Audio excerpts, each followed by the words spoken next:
प्रस्थान कर गए। जयपुर के राजा की पुत्री ठाकुर जी की बहुत बड़ी भक्त थी। वह पूरा दिन ठाकुर जी की सेवा पूजा में ही मग्न रहती।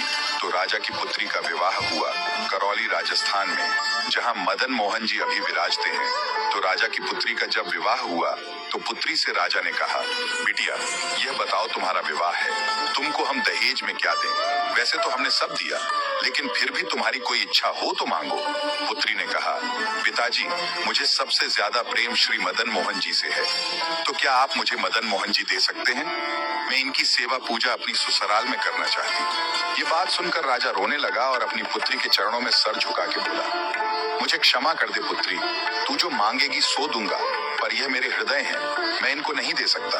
मैं वृंदावन से मुगलों से बचा करके इनको लेकर आया हूँ, तू जो मांगेगी सो दे दूंगा, पर मदन मोहन जी को नहीं दूंगा। पुत्री बोली, पिताजी आपके पास गोविंद देव जी और गोपीनाथ जी तो हैं, एक ठाकुर जी मुझको दे दो।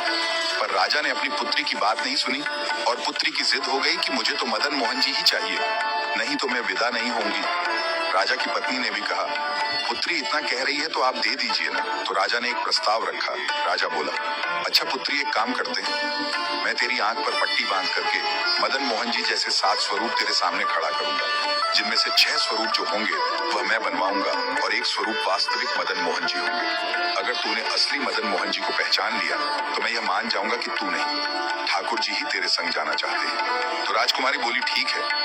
राजा ने कारीगरों को बुलवाया और मदन मोहन जी जैसे 6 स्वरूप बनवाए और सभी का एक जैसा श्रृंगार किया। पुत्री की आंख पर पट्टी बांधी और कहा कि अगर तू असली मदन मोहन जी पहचान लेगी तो मैं ठाकुर जी को तेरे संग भेज दूंगा। उसने हाँ तो बोल दिया, लेकिन वह कांपने लगी, घबराने लगी। वह रात्रि में जब सोई तो बहुत रोई और ठाकुर जी से कहने लगी, हे नाथ, अगर कहीं मैं आपको नहीं पहचान पाई, मेरे तो प्राणी ही निकल जाएंगे, विदा होना तो बहुत दूर की बात है।